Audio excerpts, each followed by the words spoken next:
Good morning. It is Monday morning. We've got the NCAA brackets picked for college basketball, and I have got an early morning and a crazy day, and I didn't want to leave my live with Tony to go when the end of my crazy day was finished, and the risk that there are times that I don't get to do it. So I wanted to get this done this morning and pick up on where I left off on Friday.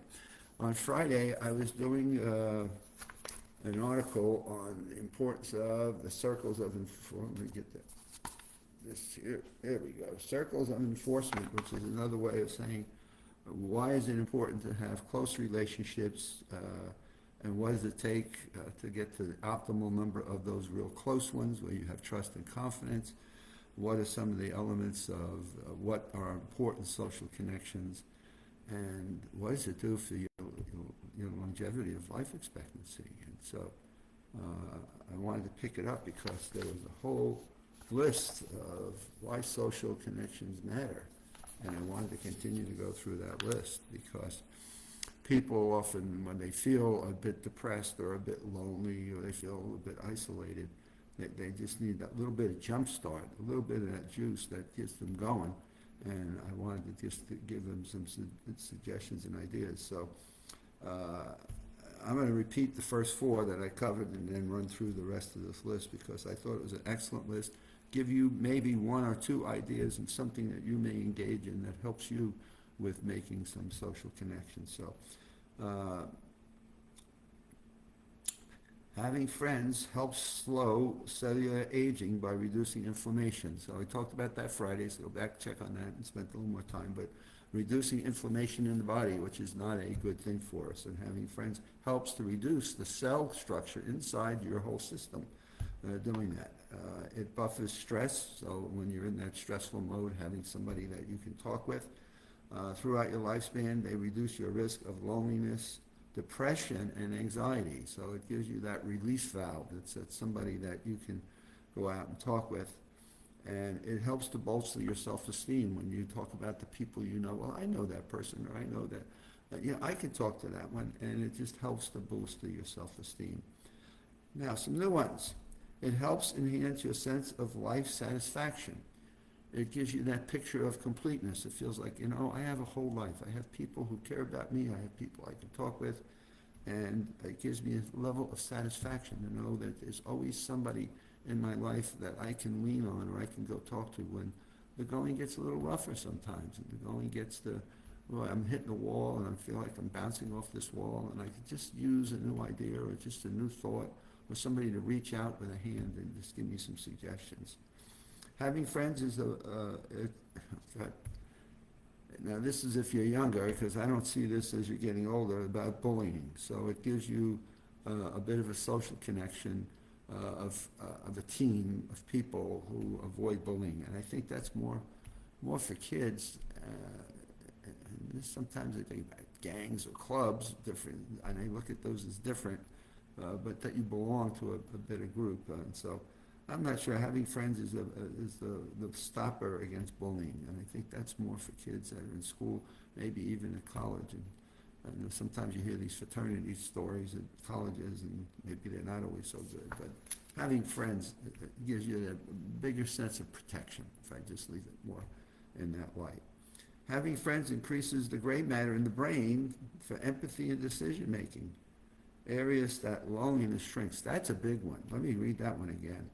By having friends, you increase your brain power. That's a different one. In regions of the brain that control empathy and decision making, your ability to have empathy and be able to make decisions. So it increases the horsepower up in here that helps you shrink the loneliness areas. That's pretty darn significant. And you can find something you can do in some relationship at some point, and it helps you to increase your horsepower, your brain power up here, and it shrinks and it increases. I want to make sure it increases regions for empathy and decision making. It's where loneliness attacks, so it pushes off the cellular structure of where loneliness can come and get you. Engaging with friends sharpens social intelligence It boosts your ability to read people, to know who you can trust and who you cannot. And that's a big one, boy. When we know who we can trust and who we got to just be a little more cautious of, that's a big one. And it understands you better understand people's intentions and predict what they are likely to do. And that is huge. Boy, if you're on a jury, I guess if you're in court and you're trying to read the faces of the witnesses, and having friends, it helps you to sharpen your social intelligence, which boosts your ability to read faces. Boy, it's crucial, reading faces and knowing when somebody can lie.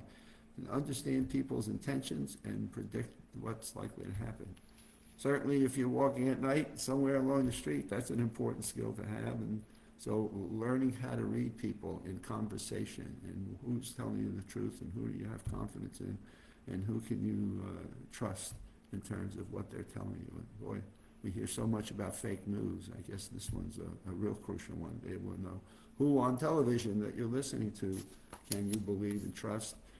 That's a little bit weak if you're reading something or reading articles, which I tend to read a lot, as to what do I believe, who do I believe, and so that's another one.